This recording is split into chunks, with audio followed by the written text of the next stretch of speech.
92쪽에 이제 외계 행성계와 외계 생명체 탐사, 외계 행성 탐사 방법. 앞에는 이제 별을 보는 건 별. 별은 반짝반짝하니까 보면 되긴 해요. 별은. 별의 뭐 색깔이나 뭐 밝기나 이런 걸 이용해가지고 스펙트럼 분석 뭐 이런 걸 이용해서 별의 구성 성분이나 표면 온도, 그 다음에 크기 뭐 이런 것 등을 알 수가 있는데, 행성은 사실 스스로 빛을 내는 게 아니기 때문에, 그리고 별보다는 훨씬 작아요 사실. 그러니까 원래 잘 안 보여요. 외계 행성계는 잘 안 보입니다. 그 육안으로 관측 가능한 거는 토성까지는 보이더라고. 우리 지구에서 토성까지는 보입니다. 그냥 맨눈으로. 근데 토성 이후로는 또 보이진 않습니다. 뭐 그 해왕성이라든가 천왕성 이런 거는 되게 멀리 있으니까 안 보이거든요. 근데 태양계가 아니라 아예 외계 행성계를 관찰하고 싶다라는 거지. 너무 멀리 있고 직접 관측하기 어렵기 때문에 대부분 간접적인 방법으로 탐사하며, 최근에는 직접 촬영도 증가하고 있다. 뭐 그 여러 가지 그 허블 우주망원경은 지금 이제 수명을 다했고, 다른 우주망원경도 있으니까 그런 걸로 관찰할 수도 있다. 일단은 이제 처음에 이제 식 현상을 이용한다라는 건데, 식은 일식 뭐 이럴 때 식 말하는 겁니다. 일식 월식 말할 때 어떤 천체가 그 뒤에 있는 천체를 가리는 현상을 식이라고 하는데, 식 현상이라고 하는데,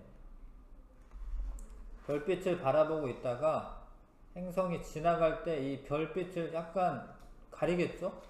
그러면은 밝기가 그 별을 계속 보고 있어야 됩니다. 망원경을 거기다 고정해 놓고 계속 바라보고 있는 거죠. 그러면 이제 이렇게 기록을 하다가 이렇게 됐어요. 그러면 아, 별이 지나갔구나, 아, 행성이 지나갔구나, 이렇게 할 수가 있죠. 그래서 공전할 때, 행성이 별 주위를 공전할 때 식현상이 일어나면 별의 밝기가 감소하는 것을 관측하여 행성을 탐사한다. 아, 여기 행성이 있구나, 이렇게 할 수가 있죠. 특징, 행성의 반지름이 클수록 별의 밝기 변화가 크므로 행성을 찾기 쉽다. 반지름이 크면은 찾기 쉽다 이 소리죠. 반지름이 크면. 그 다음에 궤도면이 시선 방향과 나란할수록 행성의 발견에 유리하다.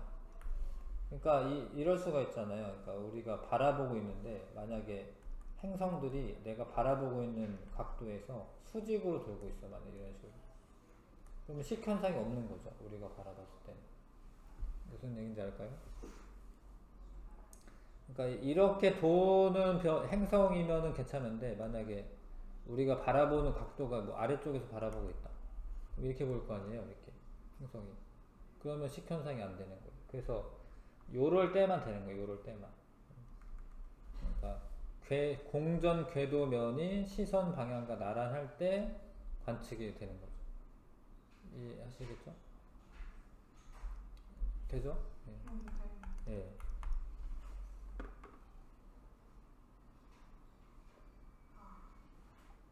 이걸 통해 행성을 관찰하는 거죠. 행성을 관찰하는 거죠, 행성. 근데 보통 행성들이 태양계도 마찬가지지만 이렇게 한쪽 방향으로 돌거든요.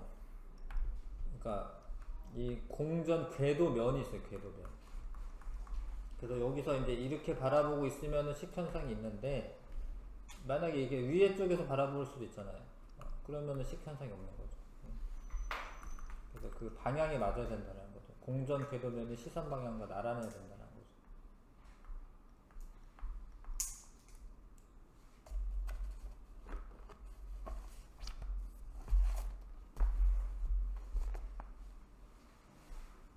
되셨죠? 그 다음에 중심별의 시선 속도 변화를 이용한다. 별이 관측자에서 시선 방향에서 멀어지거나 뭐 이러면 이제 파장 변화가 있는데, 그러니까 별은 우리가 보통 항성이라고 말하기는 하는데, 이게 돌 때 있잖아요. 행성이랑 이렇게 돌 때, 물론 별이 훨씬 더 무겁기 때문에 얘가 중심에 대해서 얘가 돌기는 하는데, 얘가 만약에 얘랑 얘 원래는 이래. 얘랑 얘 질량 중심이 있어요. 질량 중심. 그러니까 얘가 요렇게 돌 때 내가 무거운 거 투포한 선수들 그렇잖아요. 투포한 선수 이렇게 돌릴 때 막 돌릴 때 약간 이렇게 기울어져 가지고 돌리잖아요. 그런 거는 이제 여기를 중심으로 해서 요렇게 돌아가는 거예요. 그러니까 별도 움직인다. 별도. 행성이 도는 동안에 별도 좀 움직인다. 이렇게 이해하세요? 행성이 이쪽에 있으면 별이 이쪽에 있고 행성이 뭐 이쪽에 있으면 별이 이쪽에 있고 이런다라는 거죠. 이런다라는 건데 우리가 이제 이렇게 바라보고 있을 때 빛이 올 때 별빛이 우리 지구 쪽으로 오면서 보내는 빛은 청색 파장의 빛 쪽으로 편의가 일어납니다. 청색 편의라고 하는 게 생깁니다. 청색 편의. 청색 편의는 이렇게 여기 돌면서 여기 다가올 때 이렇게 다가올 때 청색 편의. 근데 요렇게 만약에 돈다고 합시다. 이렇게 돈다고 하면은 여길 지날 때는 요 순간에는 다가오거나 멀어지거나 하는 건 아니에요. 근데 요렇게 지날 때 요때는 멀어지면서 빛을 내보내거든요. 그러면은 우리가 볼 때는 적색 편의가 생깁니다. 적색 편의가 생겨요. 다가올 때는 청색 편이고 멀어지면서 빛을 내보낼 때는 적색 편의가 생깁니다. 근데 편이라고 하는 거는 이제 뭐 소리도 그런데 소리도 파동이니까 가만히 있는 상태에서 소리 지르면은 음이 일정하게 들리는데 다가오면서 만약에 뭐 경적 소리가 난다. 그러면은 빵 하고 이제 고음이 돼요. 고음. 다가오면서 소리를 듣잖아. 그러면 고음이 됩니다. 근데 나를 지나치고 멀어지면서 소리가 들리잖아. 그러면 저음이 돼요. 하고 저음이 됩니다. 그래서 그런 거를 원래는 도플러 효과라고 하는데 그게 별빛에서도 나타나서 원래는 변화가 없을 때 요렇게 요 흡수선들이 이렇게 나타나 있거든요. 근데 얘가 전체적으로 이게 흡수선과 한꺼번에 다 이렇게 이동하는 거예요. 적색 편의가 생겨요. 적색 편의. 그래서 이렇게 적색 쪽으로 편의가 되면은 다가올 때고 원래보다 청색 쪽으로 편의가 일어날 때는 거꾸로 얘기했네. 미안. 적색 편의가 멀어질 때고 청색 편의가 다가올 때. 그래서 별을 바라보는데 적색 편이 일어났다, 청색 편이 일어났다 그러는 거예요. 그러면 그게 행성이 있어서 그렇다라는 거예요. 예. 적색 편이가 됐다가 청색 편이가 됐다 이러는 겁니다. 그 원인이 행성 때문에 행성과 공통 질량 중심을 회전하기 때문에. 이해가요? 행성이 여기 있을 때 이렇게 돌 때는 얘 이렇게 도는 거고 행성이 이렇게 돌 때는 얘네 이렇게 도는 거고. 행성이 없었으면 그냥 가운데 있을 수 있는데 행성 때문에 같이 이렇게. 네. 공통 질량 중심을 공존하면서 생기는 별의 시선 속도 변화를 이용한 거다. 이거는 이제 별빛의 스펙트럼을 봐야 되는 거죠. 스펙트럼의 변화를 봐야 되는 거죠. 근데 이것도 행성의 질량이 클수록 공전궤도 장반경이 작을수록 중심별의 시선 속도 변화가 커서 행성을 찾기가 쉽다. 공전궤도의 장반경이 작을수록 질량이 클수록을 맞고 공전궤도의 장반경이 작을수록 공전궤도의 장반경이 작을수록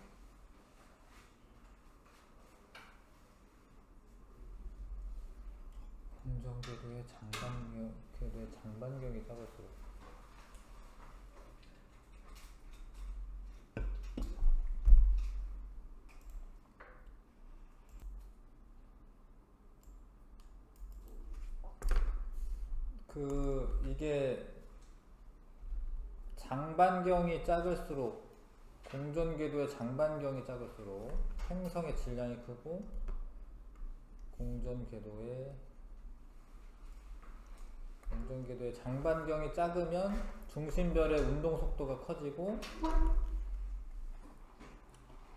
이거는 이제 케플러 2법칙인데 케플러 2법칙에서 만약에 이게 반경이 크면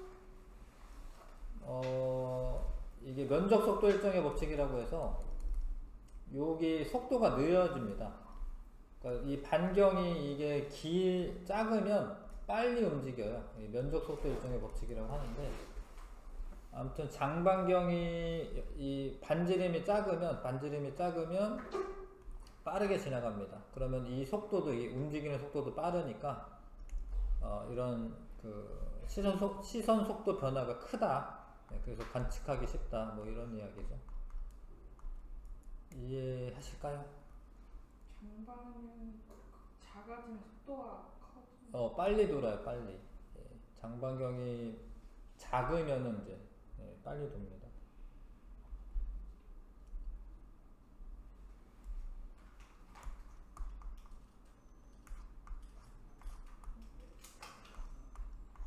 그 다음에 뭐 이런 거는 이런 거죠. 식현상 관측하는 건데,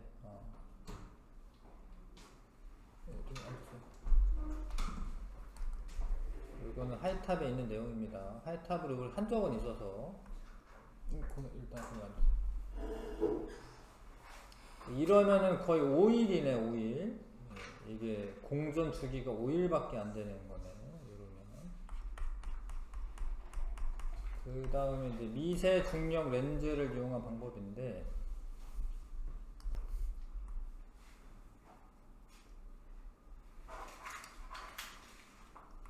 그 다음에 공전 궤도면이 시선 방향과 나란할수록 편이량이 커지므로 행성 발견에 유리하다. 이것도 같은 얘기인데,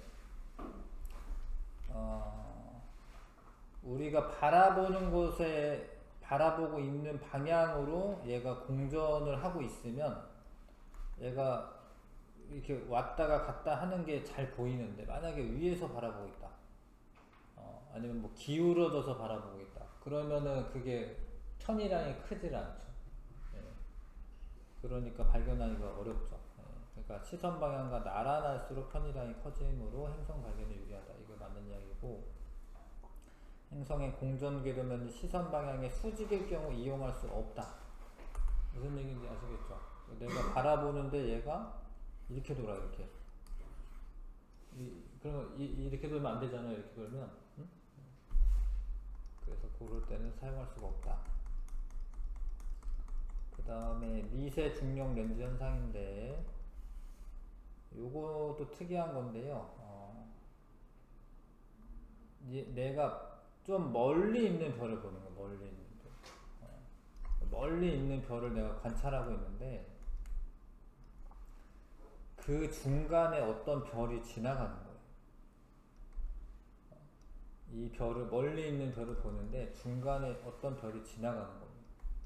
근데 이 별이 중력이 있기 때문에, 중력이 있으면 빛이 그 중력 있는 데로 이렇게 휘거든요. 오다가 이 별 때문에 이 별빛이 휘어요. 근데 이거를 이렇게 착각할 수는 있거든, 사실은. 이 별빛이 얘 때문에 가려진다. 뭐, 이렇게 착각할 수도 있는데, 어찌됐건 얘가 이렇게 퍼져 나가는 빛들을 모아주는 효과가 있기 때문에 밝아져요. 그러니까 빛이 오는데, 내가 뭘 보고 있는데, 뭐 블록 렌즈 같은 걸 여기 사이에 끼면 이게 빛이 이렇게 퍼져 나가야 되는데 이게 모아지거든요, 이렇게. 이거 밝아집니다. 그러면 얘를 보고 있는데 A에서 이제, 이거는 그림이 잘못된 것 같은데. 그림이 잘못됐는데. 얘가 이동해야 되는데, 얘가. 아무튼 A-부터라고 할게요. 얘를 바라보고 있는데 이게 밝아져, 이렇게. 밝아졌다 어두워져. 그동안에 얘가 통과를 한 거예요. 앞에 있는 별이 통과를 한 겁니다. 자, 잘 봐요. 얘 멀리 있는 애를 보는 거, 얘를 보는 거야. 그럼 이렇게 보였어. 근데 어느 순간 얘가 이제 밝아졌어. 여기 밝아진 거지. 밝게 보이는 겁니다. 얘가 통과할 때. 왜냐면 얘가 중력 렌즈 역할을 하기 때문에. 그래서 지나가면 다시 어둡게 됩니다. 그래서 아까 요 그림은 좀 잘못했습니다. 얘는 얘가 지나가는 게 아니라 요 앞에 있는 애가 지나가는 게. 그럼 식현성이랑 뭐가 아, 식은 행성, 별 가까이에 있는 행성 때문에 얘는 얘는 중력, 얘는 별빛을 직접 가리는 거고요. 얘는 별빛을 직접 가리는 거고, 이거는 사실, 이거는 정확하게, 조금 비껴나가도 상관없어요, 이거는. 그러니까 이 별을 이렇게 바로 지나가야 되는 건 아니고, 이렇게 지나가도 상관없어요, 사실. 이렇게 지나가도 별빛을 모아주기 때문에, 꼭 식이 일어나지 않아도 상관없어요, 이거.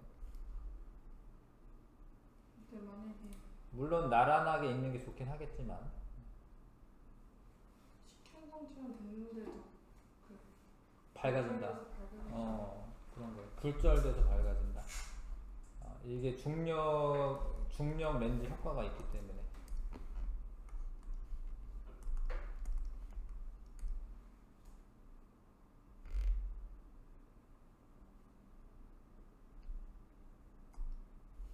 이 중력이 큰 천체가 뒤에 있는 빛을 모아주는 겁니다. 근데 그런 게 관찰이 되니까 하는 얘기지. 만약에 그거는 딱 정확히 뭔가 좀 맞아야겠죠. 그러니까 얘가 너무 가깝게 있어가지고 가린다던가 이런 거는 아니고. 그러면 식현상에 더 가깝겠죠. 그러니까 얘가 퍼져 나가야 할 빛들을 모아주니까 밝아지는 거예요. 그래서 밝아집니다. 중력 렌즈 현상이 있습니다. 근데 그래서 원래 이렇게 보입니다. 이런 식으로 이렇게 보이다가 밝아졌다가 어두웠다. 근데 행성이 있잖아요. 그럼 행성에 의해서도 조금 중력 렌즈가 생기는 거예요. 그래서 행성이 있다면은 이게 원래 관찰하던 거랑 좀 다르게 나타나요. 이렇게. 이런 거는 이제 미세 중력 렌즈 현상이라고 하는데 여기가 약간 밝아졌잖아요, 그렇죠? 그래서 이건 행성 때문에 생기는 거니까 미세 중력 렌즈 현상이 있으면은 행성이 있다. 그러니까 이 가까운 별이 지나간 별 있지, 지나간 별에 행성이 있다는 겁니다. 그래서 중력 렌즈는 먼 별에서 오는 빛이 휘는 현상인데 이 중력 때문에 미세 중력 렌즈는 가까운 별이 행성을 거느릴 경우 중력 렌즈 효과가 더해지면서 먼 별의 상이 펴지지 않으면서 밝게 관측되는 현상. 그러니까 약간의 이제 튀는 게 이제 관측이 되는 겁니다. 이렇게. 요거는 행성 때문에 생기는 거다.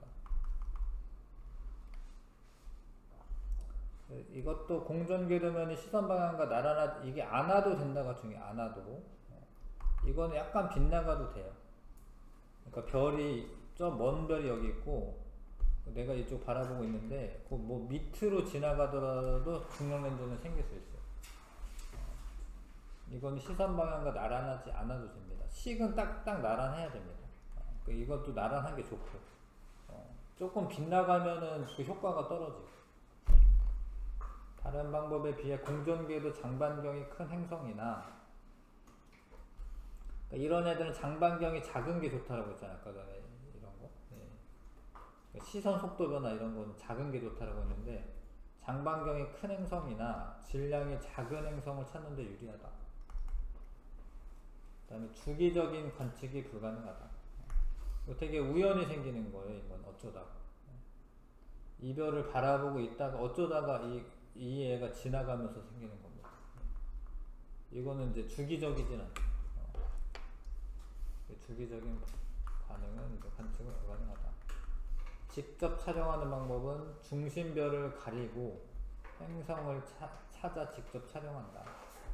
행성의 존재를 사진으로 확인할 수 있다. 분광 관측을 하면 행성의 대기 성분도 알 수 있다. 지구에서 중심별의 거리가 멀면 이용하기 어렵다.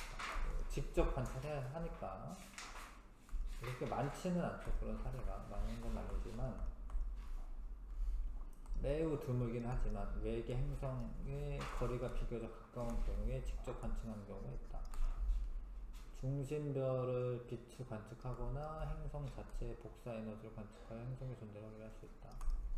이때 중심별의 밝기가 행성에 비해 매우 밝으므로 중심별을 가리고 행성을 찾는다. 이 행성에서 오는 빛을 분광 관측하면 행성의 대기 성분을 알 수도 있다. 아, 이거 어떻게 알지? 이게 행성이라는 거를. 요게 여기 있지, 요거. 요게 지나갔나봐. 이렇게 띡 이렇게 측정이 됐나봐. 이렇게. 이 별 근처를 보고 있는데 행성이 이렇게 지나갔나봐. 이렇게. 그래서 25억光년 떨어진 행성으로부터 허블 우주망원경이 촬영한 사진을 통해 발견했다. 포말하우트 B는 흰색 주계열성인 포말하우트로부터 약 73억에서 432억 km 거리를 공전하고 있다. 너무 차이 많이 나는데? 야, 이거 어떻게 알지? 하여튼 뭐 이게 보였나봐요. 이게 이런 거는 진짜 막 우주선이 지나가도 모르겠다. 이게 행성인지 뭔지. 하여튼 이렇게 관측을 한 사례가 있네요. 망원경 성능이 좋아지니까.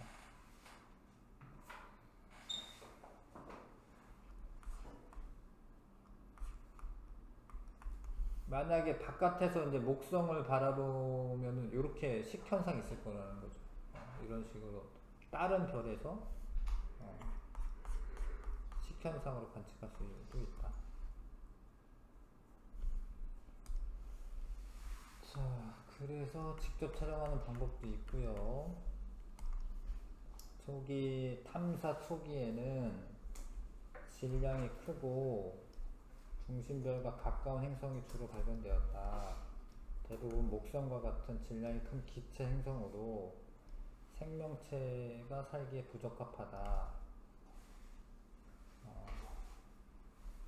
그랬는데 우주 망원경 발사 이후 지구와 질량이 비슷하거나 작은 행성, 중심별에서 거리가 먼 행성이 발견이 증가하고 케플러 우주 망원경이 식현상을 관측하여 알아낸 행성의 크기 자료에서 지구와 크기가 비슷한 행성이 많이 발견되었다.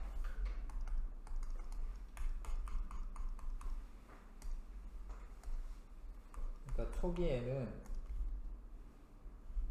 이제 관측하기 쉬운 애들, 크기도 크고 뭐 이런 애들, 그 다음에 태양이랑 좀 가깝게 있어야지, 별하고 가깝게 있어야지 관측이 쉽거든요. 그런 애들도 많이 발견되었는데, 그래서 이거는 이제 중심별의 질량에 따라 외계 행성의 개수. 중심별이 태양하고 비슷한 애에서 발견된 행성이 많네. 뭐 그러긴 하네. 이거는 자료지 이런. 그 다음에 중심별의 위치와 공중궤도 뭐야? 시선 속도 변화를 통해서 알아본 거는 중심별에서 거리가 뭐 요 정도 떨어져 있고 질량은 커야겠죠. 질량이 커야지 시선 속도 변화가 많이 일어나겠죠. 식현상을 통해서 관측이 된 거는 중심별하고 가까워야 되겠죠. 맞죠? 그래야지 별빛을 많이 가리니까. 그 다음에 잘 보이진 않나요? 미세 중력 렌즈에 의한 것도 발견이 됐고, 직접 촬영한 거는 드물게 있겠지.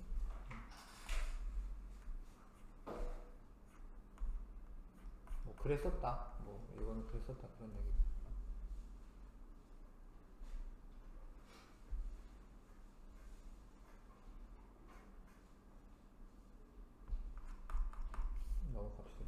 그 다음에 이제 목적이 일단은 이제 외계에도 지적 생명체가 있냐 없냐 이게 궁금한 거예요. 그래서 생명체가 가능하려면 액체 상태의 물이 존재해야 하는데 그런 영역을 생명 가능 지대라고 해요. 골디락스 존 뭐 이렇게 얘기하는데 태양에서는 지구를 중심으로 이 정도만 가능합니다. 액체 상태의 물이 있습니다. 금성도 안 되고 화성도 안 돼요. 금성은 너무 따뜻해가지고 뜨거워가지고 기체 상태로 있고 화성은 액체 상태로 있고 이 이유로는 다 액체 상태로 있는 거거든요. 지구만 유일하게 생명 가능 지대에 들어가고 근데 중심별의 질량이 만약에 태양보다 작다 그러면 빛에너지가 적으니까 더 가까워져요. 가까워지는데 폭은 좁아집니다. 그 다음에 중심별에서부터 너무 가깝게 돌면은 동주기 자전이라고 하는 걸 해요. 그러니까 별이랑 태양이랑 너무 가깝잖아요. 그러면은 한쪽 면이 계속 얘를 바라보면서 돕니다. 그러면은 그 자전 주기가 너무 커요. 그래서 여기만 계속 낮이고 여기는 계속 밤이고 이러는 거예요. 그러면은 살기 어렵지. 왜냐면 낮이 이틀 동안 계속 돼봐. 엄청 덥겠죠. 그래서 얘네들은 별로 안 좋아요. 근데 만약에 태양보다 크다 그러면 멀어. 생명 가는 지대가 좀 넓어져 폭이. 그럼 좋은 것 같지만 사실 태양보다 크면 수명이 작아. 수명이 작으니까 생명체가 태어나는 동안에 지속적으로 에너지를 공급해 줘야 되는데 그러지 못하고 별이 이렇게 터지거나 이럴 수 있어요. 그래서 제일 적당한 게 태양 정도 크기라는 거예요. 그리고 지구 특히 뭐 요런 데 있어야 돼. 태양 정도 크기에 요 정도 위치에 있어야 돼. 그래야지 생명체가 살기가 더 원활한 겁니다. 수월한 겁니다. 그래서 생명체가 태어나려면 주계열성의 수명이 충분해야 된다. 우리 지구가 46억 년 동안 빛을 받았는데 46억 년 동안 빛을 받았는데 최근에 뭐 한 50년 사이에서 우주 바깥으로 나간 거거든요. 그러니까 수명이 길어야 된다. 그 다음에 적절한 대기의 두께가 있어야 된다. 두께의 대기가 있어야 된다. 자외선 차단하고 온실효과 이런 것도 있어야 되고요. 그 다음에 자기장 이런 게 있어야 된다. 그래야지 우주에서 날아오는 고에너지 입자나 태양풍을 차단할 수가 있다. 위성이 있으면 더 좋다. 왜냐면 이제 위성이 있으면은 뭐 밀물, 썰물 현상도 나타날 수 있고, 그 다음에 그 자전 궤도가 조금 더 일정하게 돕니다. 달이 있음으로 해서 위성이 있는 게 좋긴 합니다. 태양풍 이런 거 차단할 수 있고. 자, 그래서 아무튼 태양이 제일 좋다 사실은. 광도가 큰 주계열성은 수명이 짧아요. 그래서 생명체가 발생하기에 수명이 너무 짧다. 광도가 작으면 표면 온도가 낮아서 생명 가는 지대의 폭이 좁아져요. 그리고 행성의 생명 가는 지대에 존재 확률이 적다. 폭이 좁아지니까. 생명체가 존재하기 적당한 주기열성은 태양 정도 크기다. 이해하시겠죠? 옆에 문제 1번부터 5번까지 풀어주시고 네. 공통 질량 중심은 반대편에 있는 거거든요. 그러니까 얘가 이렇게 도는 동안에 얘는 이렇게 도는데 주기는 시간이기 때문에 기간이죠, 기간. 얘가 한 바퀴 도는데 얘도 이렇게 한 바퀴 도니까 중심별 행성과 다른 주기가 아니라 같은 주기로 공존한다고 하죠.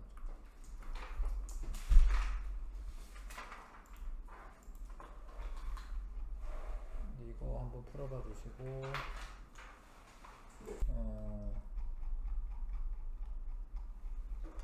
좀 더 뭐 정확하게 써도 되죠. 근데 무엇을 관측하여 분석한 스펙트럼이라고 해도 되네. 뭐 스펙트럼의 편의 현상? 뭐 답에는 스펙트럼의 파장을 관측한다고 이렇게 돼 있는데 스펙트럼이라고 해도 되고요. 예. 흡수 스펙트럼을 관측하는 건 맞죠. 흡수 스펙트럼의 편의 현상을 관측한다. 뭐 이렇게 써도 될 것 같고.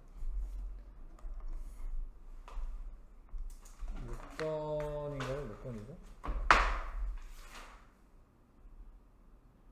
몇 번 들었죠? 6번 틀렸나요? 지구가 여기 있는데 이 행성의 존재를 알아내는데 사용할 수 있는 방법으로 옳은 것은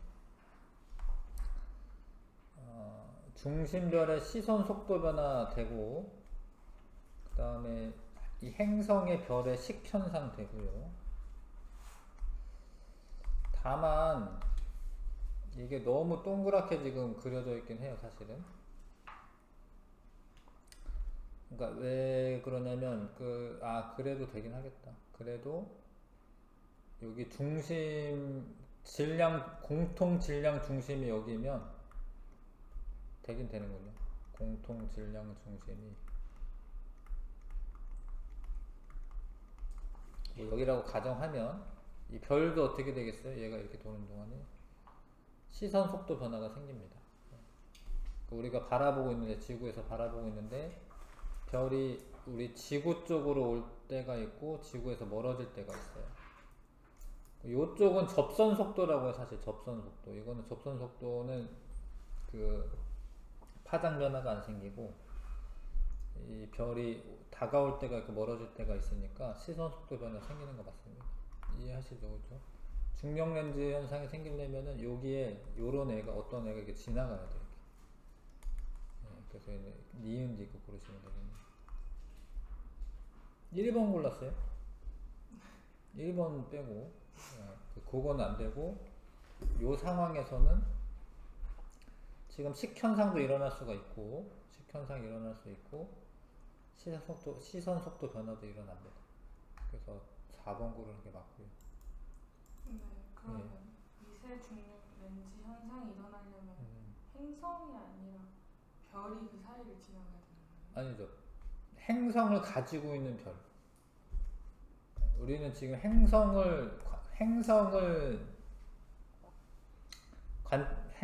있는지 없는지가 관심이 있기 때문에 물론 별이 지나가도 중력 렌즈 현상이 있는데 근데 그 미세가 행성에 의한 중력 렌즈를 의미하는 거지. 그러니까 행성을 가지고 있는 별. 행성을 가지고 있는 별. 그냥 별이 지나가면은 뭐 그냥 중력 렌즈 현상만 있겠죠. 그냥 행성만 있을 수 없는 거예요? 그냥 행성만 존재하냐?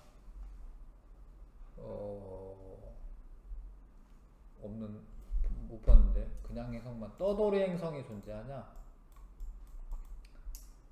뭐 대부분의 행성은 별 주변에 있으니까. 네. 제가 잘못 이해했는지 모르겠는데 이렇게 가능한가요? 그렇게 안 되냐? 일단은 그렇게 안 되냐?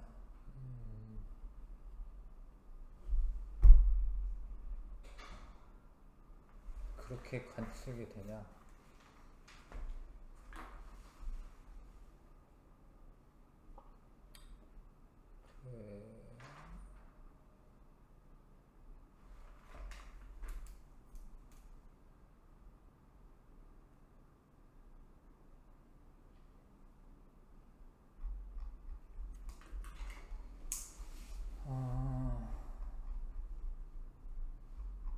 행성의 질량이 엄청 커야 될 것 같긴 한데 그러려면. 그러니까 이런 거는 별에 의해서 나타나는 거긴 하고 요런 거는 별에 의해서 나타나는 건데 그냥 행성이 지나가도 될 수 있다 그런 거죠. 그럼 이 정도까지가 안 되고 그냥 만약에 행성이라고 치면 뭐 요렇게는 될 수 있겠지 뭐 이런 식으로. 요런 게 행성 때문에는 요렇게는 될 수 있겠지.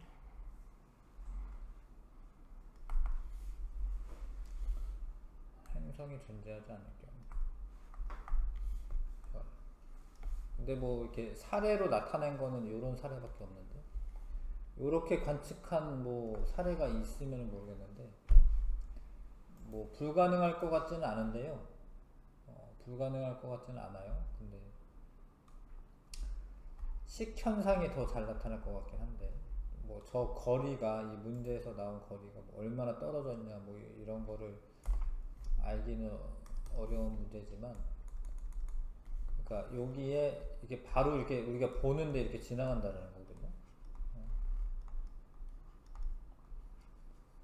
근데 좀 얘가 좀 멀리서 지나가면은 이제 멀리서 지나가는데 중력도 커. 그러면은 이렇게 나타날 수도 있는데 아무튼 책에 나온 건 그런 상황은 아니에요. 뭐 떠돌이 별이 거의 없습니다. 떠돌이 별은 거의 없어요. 아 그런 말은 아니지. 아무튼 네 질문 그건 아니죠. 그냥 행성만 가지고 네? 행성만 따로 있어도 빛이 굴절될 수.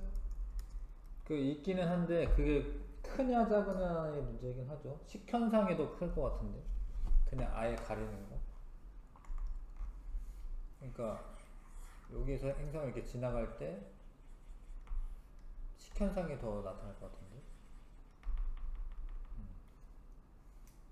그러니까 그 정도로 이제 중력 렌즈처럼 되려면은 사실 중력이 커야 되거든요. 이게 퍼져나가는 데서 이렇게 휘어야 되거든요. 중력이 커야 되거든요. 근데 여기 행성이 있으면은 그거를 조금 더 한다 이런 얘기거든요. 행성이 있으면은 조금 더 빛을 모아준다라는 의미인데 저거는 그거 그렇게 주장하기에는 좀 위험한데 책에 나온 대로 하시는 게 좋을 것 같은데.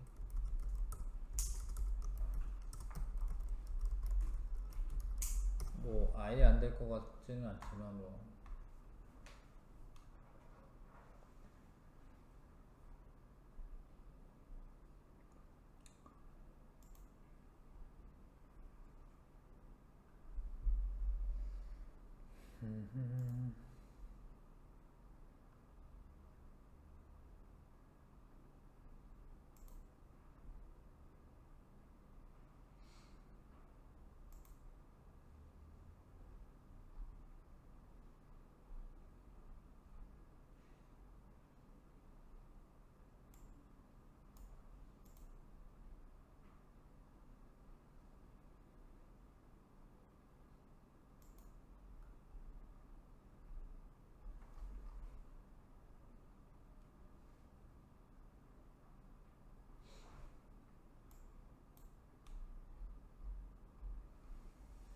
행성을 가진 별의 미시중력 렌즈 하여튼 그렇습니다. 요거는 그렇게 주장하기에는 여기에는 아무튼 여기 지나가는 별이 있고 거기에 행성이 있을 때 그때만으로 국한해서 생각하셔야 될 것 같아요. 행성에 의한 거보다는 그렇게 좀 해주시고. 그러면 네. 그 행성이 이렇게 움직이면서 별을 가렸다 안 가렸다 하는 거죠. 이 문제에서 제 이렇게 그림을 잘 이해를 못해서.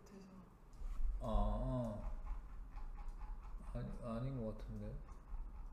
이게 눈앞에서 행성이 있었다 없었다 있었다. 그러니까 이렇게 있고 지구 방향이잖아요. 지구에서 바라보는데 지구에 있는 사람이 여기에서 사람이 하늘을 쳐다보고 있으면은 이렇게 가는 걸로 보이겠죠? 근데 얘가 그러니까 만약에 여기를 북쪽 방향으로 할게요. 그럼 여기서 보면은 이렇게 얘가 이렇게 갈 거 아닙니까? 이렇게. 그럼 이렇게 가는 걸로 보이겠죠? 그러니까 여기 북쪽 방향에서 바라보고 사람이 이렇게 보고 있겠죠?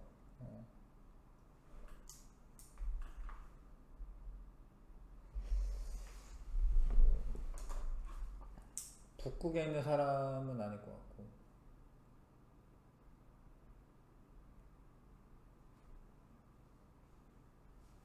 내가 봤을 때는 이렇게 가는 걸로 보인다는 소리인데. 그 7번의 가그림처럼 보인다.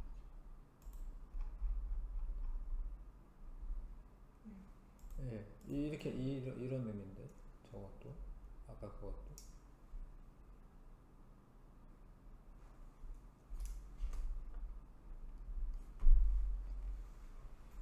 모르는 게 좀 있어요. 예, 물어보세요. 모르는 거 있으면. 니은 7번의 니은 편지. 예, 나에서 별의 밝기가 밝을수록 유리하다. 별의 밝기가 밝을수록 나에서는 별의 밝기가 밝을수록 유리하다. 행성을 발견하는데 나에서는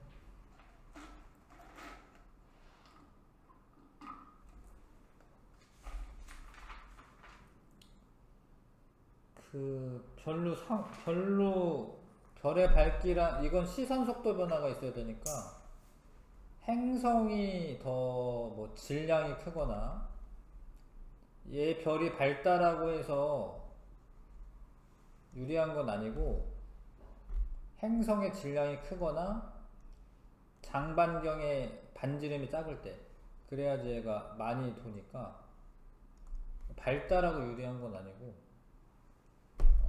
아무튼 여기서 이제 그 행성을 발견하려면 별의 밝기랑은 별로 이게 상관이 없고요. 행성의 질량이 크거나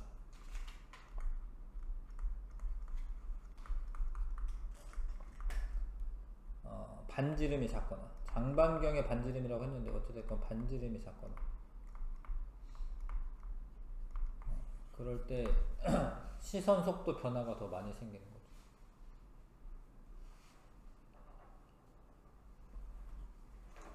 그리고 9번에 예. 두 별의 천구상에서 가장 가깝게 관측되는 시기를 정확하게 두 별 중 가까운 별의 미세 중력 렌즈 현상에 의한 별의 밝기 변화가 나타낸 것이다. 두 별이 천구상에서 가장 가깝게 관측되는 시기는 이런 거지. 이 별은 바깥쪽에 있는 별이에요. 이 지나가요. 그럼 얘랑 이렇게 지나가겠지. 천구상이라는 말 때문에 그런가?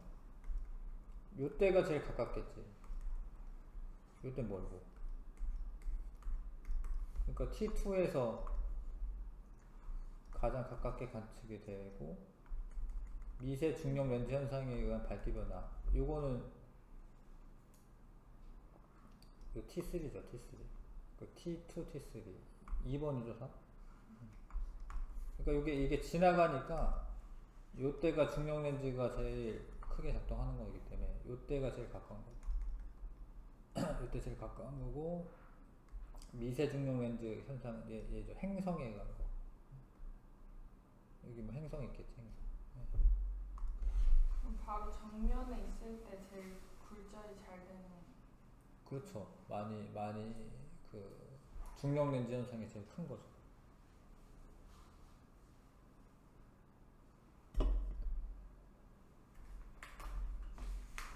다른 건 없어요.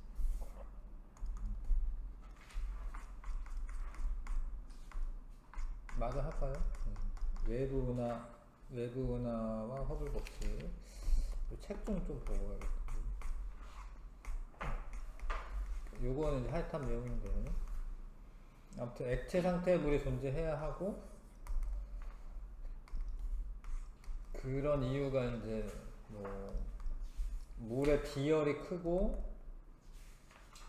물이 액체 상태로 있으면 이제 여러 물질들을 녹여가지고 체내로 이제 뭐 이렇게 흡수할 수도 있고요. 체내에서 혈액 순환이 일어나면서 여러 가지 뭐 독성 물질 배출할 수도 있고 이러기 때문에 액체 상태 물이 필요하다 이런 거고, 물은 비열이 크니까 체온 변화나 이런 게 잘 안 일어나고요. 물이 부피 변화가 이제 물이 얼을 때 부피가 커지기 때문에 그 수중 생태계가 보호된다라는 거죠. 얼음이 물 위에 둥둥 떠 있으니까 뭐 이런 물의 특징을 이야기해 주는 거고. 그 태양계의 경우에는 우리가 지구가 1AU만큼 떨어져 있는데 0.95에서 1.15AU 사이, 그때가 생명 가능 지대에 속하는 거고요.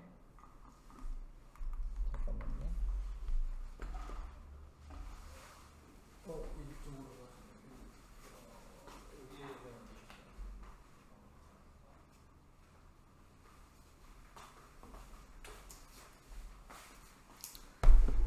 그리고 중심별의 질량이 적당해야 돼. 그러니까 너무 크면은 수명이 짧고, 만약에 질량이 너무 작으면은 가깝게 있어야 돼. 생명가능지대가 가깝고 좁아요. 그런데 만약에 별하고 행성하고 거리가 너무 가까우면 동주기 자전이라는 걸 합니다.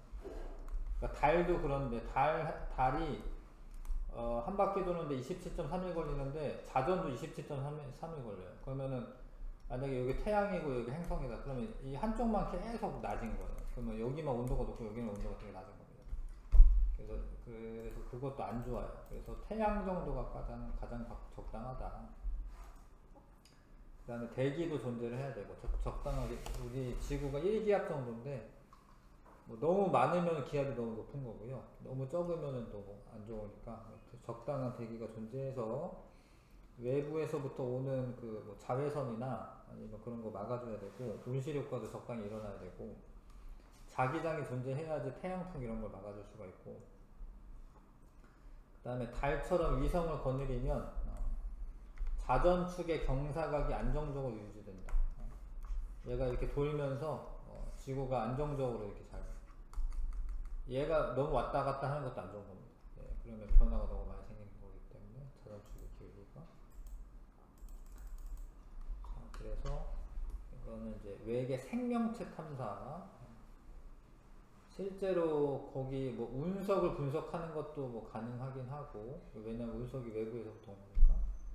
그다음에 화성은 탐사를 많이 합니다. 화성에 처음에는 금성에 갔어요. 금성에 더 가까우니까. 근데 금성은 생명체가 살 수 있는 요건이 안 되거든요. 화성에 이제 뭐 물이 흐르는 흔적 뭐 이런 거. 근데 이런 일이 있었는데, 남극에 어떤 그 운석이 떨어졌는데 그 운석을 이렇게 관찰해 보니까 유기물의 흔적, 박테리아가 있는 건 아니고 박테리아의 흔적이 발견됐대. 뭐 논란이 되기도 했는데, 하여튼 이게 화성에서부터 온 거다 뭐 이렇게 생각하거든요. 화성에 생명체 흔적이 있지 않을까 뭐 이렇게 생각하죠. 그 다음에 목성 자체에 생명체가 있다라고 생각하진 않고, 목성의 위성인 유로파의 생명체가 있을 거다. 목성의 위성이 이렇게 생겼는데 지금 이게 얼음덩어리예요. 이 얼음 표면인 겁니다. 그 얼음층 아래에는 바다가 있을 거고, 거기에 생명체가 있을 거다. 생명체라기보다는 이제 유기물 이런 게 많을 거다. 그 다음에 이제 타이탄도 이제 토성의 위성이죠. 토성의 위성 타이탄에 메테인 호수가 있는데, 메테인이 탄소를 많이 포함하고 있으니까 어떤 유기물이 만들어질 수 있는 환경이다. 뭐 이렇게 생각하는 겁니다. 뭐 그런 것들은 아직까지 발견된 건 아니고. 이거는 이제 아까는 그냥 생명체의 흔적이고요. 이거는 지적 생명체를 탐지하기 위한 건데, 여기서 자꾸 전파를 쏴요. 바깥으로. 우리는 뭐 태양계 세 번째 행성에 있는 인간들인데 뭐 어떻다 막 이렇게 씁니다. 근데 그거를 이제 그걸 분석해가지고 다시 보내면은 걔네랑 뭐 교신을 할 수 있다 뭐 이런 거죠. 이게 뭐 영화가 하나 있는데, 이 관련된 영화가 이게 무슨 RS15 메시지라고 해서요. 그런 걸 자꾸 보냅니다. 그렇게 생각하고 있고, 그래서 지적 생명체가 있다면 다시 그 전파를 받아서 다시 보낼 거다. 근데 온 적이 있어요? 온 적은 없어요. 온 적은 없는데 그 되게 흥미로운 영화 하나 있는데 나중에 한번 보세요. 그 선생님 화면도 갖고 있긴 한데 뭐지? 까먹었다. 컨택트 영화. 이게 최근 영화도 있는데 컨택트라고 하는 이런 영화 있어요. 되게 1997년 개봉한. 아, 칼 세이건 소설이구나. 이거 나중에 한번 꼭 보시면은 대박 영화입니다. 대박 영화. 진짜 잘 몰라서 그렇지. 여기서 메시지가 와요. 이 여자가 그 RC부에서 메시지 뭐 담당하고 이랬었는데 와. 띠띠띠띠띠 막 이렇게 와. 그래가지고 그거를 어떻게 하니까 우주선 같은 거의 설계도야. 그 설계도를 만들어. 근데 우주선 같은 거였는데 우주선은 아니고 차원을 이동하는 설계도야. 그래서 이 여자가 거기에 타가지고 똑 떨어져요. 떨어졌는데 떨어지는 동안에는 별로 관측된 게 없는데 그 동안에 이 사람은 웜홀을 타고 저기 배가 행성에 있는 이 여자가 갔다가 온 거예요. 이 여자의 시간은 지구는 거의 시간이 지나지 않았는데 이 여자는 갔다가 왔어요. 이 여자만 알고 있지. 뭐 그런 영화입니다. 근데 하여튼 외계에서 이제 신호가 왔다. 그거를 분석해가지고 이제 어떤 구조물을 만들어가지고 갔다 온 거죠.